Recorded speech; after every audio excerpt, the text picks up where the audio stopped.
ఇయాల ఇంట్లో రేపు ఏది నీది కాదే, ఏసయ్య నీకు తోడే. ఏది నీది కాదే, ఏసయ్య నీకు తోడే.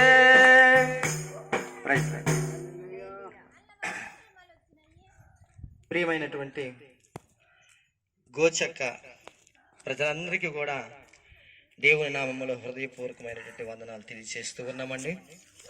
ఈ మధ్యాహ్న కాల సమయమందు మరి యేసు ప్రభువు గురించి కొన్ని నిజమైనటువంటి సత్యాలు తెలియపరచడానికి చాలా సుదీర్ఘ ప్రాంతాల నుండి మరి ఈ చోటికి గ్రామానికి మరి రావటం అనేది జరిగింది. ప్రియమైనటువంటి వారులారా, మరి పరిశుద్ధ వాక్యం దేవుని యొక్క పరిశుద్ధ గ్రంథంలోంచి యోహాను సువార్త 3వ అధ్యాయం 16వ వచనంలో, దేవుడు లోకం ఎంతో ప్రేమించును కాగా తన అద్వితీయ కుమారునిగా పుట్టిన వారిని విశ్వాసం ప్రతివాడును నశింపక నిత్య జీవం పొందినట్లు ఆయనను అనుగ్రహించును అని వ్రాయబడి ఉన్నది. దేవుడు లోకాన్ని ప్రేమించాడంట. అయితే ఒక మహాకవి చెప్పారు, దేశం అంటే మట్టి కాదే, దేశం అంటే మనుషులే. అంటే లోకము అంటే దేవుడు లోకాన్ని ప్రేమించాడు అంటే దేవుడు మనుషుల్ని ప్రేమించాడు అని ఆయన ఉద్దేశం. అయితే ఈ లోకంలో చూసుకున్నట్లుగా అయితే అనేకమైనటువంటి ప్రేమలు ఉన్నాయి. తల్లిదండ్రుల ప్రేమ, కన్నాబిడ్డల ప్రేమనిసి, బంధుమిత్రుల ప్రేమనిసి, స్నేహితుల మధ్య ఉన్నటువంటి ప్రేమలు. ఈ ప్రేమలన్నీ కూడా స్థిరముగా చివరి వరకు ఉంటాయా అంటే అవి మనకు తెలిసినటువంటి విషయమే. ఏ ప్రేమ కూడా చివరి వరకు కూడా ఉండదు. భార్య అంటది, ఏమండి మీరంటే నాకు ప్రాణం అండి, మీరు లేకపోతే నేను జీవించలేనండి అంట. భర్త అదే మాట అంటాడండి. పిల్లలు కూడా అంటారు, నాన్న అమ్మ మీరే మా ప్రాణాలు, మీరు లేకపోతే మేము బ్రతకలేమని అంటారు. అంటూ ఉన్నటువంటి వీరు మరి అందులో ఎవరైనా మరణిస్తే వారితో పోతారా వస్తారా అని అంటే ఎవరు కూడా రారు.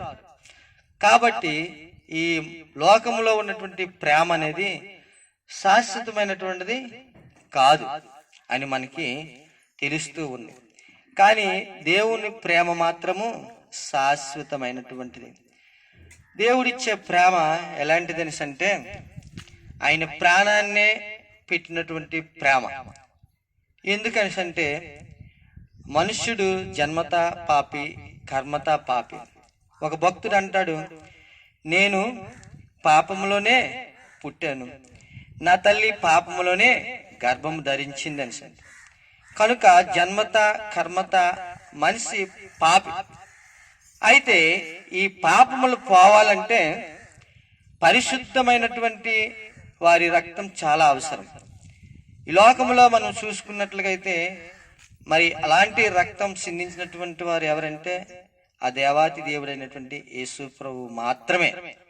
ఎందుకంటే ఆయన జన్మ పాపం లేనటువంటిది, ఆయన జీవన విధానము పాపం లేనటువంటి, ఆయన మరణము పాపం లేనటువంటి వాడు.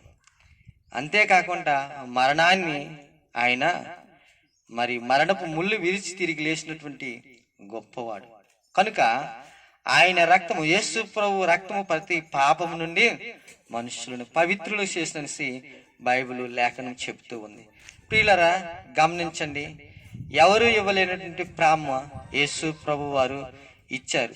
అయితే ఆయన నామంలో ఎవరైతే యేసు ప్రభు నిజమైనటువంటి దేవుడు అని అంగీకరిస్తారో మరి మారు మనసు పొందుతారో, రక్షణ పొందుతారో, వారు ఆ యొక్క దేవుడు ఉన్నటువంటి స్థలంలోకి కొనుక్కోబడతారు.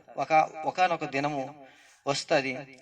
వచ్చేటప్పుడు ప్రభు వారు మరి అందరినీ కూడా ఆ దినమున పిలువబడతారు. మరి ఆయన పిలిచేటటువంటి ఆ యొక్క రాజ్యంలోకి, పరలోక రాజ్యంలోనికి మనమందరం కూడా వెళ్ళాలనేదే ఆయన ఉద్దేశం ఉంది. కనుకనే ఈ గ్రామానికి దేవుడు మమ్మల్ని పంపించి మరి ఆయన యొక్క మాటలు చెప్పమని మరి తెలియచేశాడు. పిల్లలు గమనించండి, మరి ఆయన నామంలోని పాప క్షమాపణ, పరలోక రాజ్య భాగ్యం కనుక ఈ మాటలు విని గ్రహించి విశ్వసించి నమ్మి మారు మనసు పొందితే పరలోక రాజ్యానికి చేరినటువంటి వారుగా ఉంటాము. దేవుడు ఈ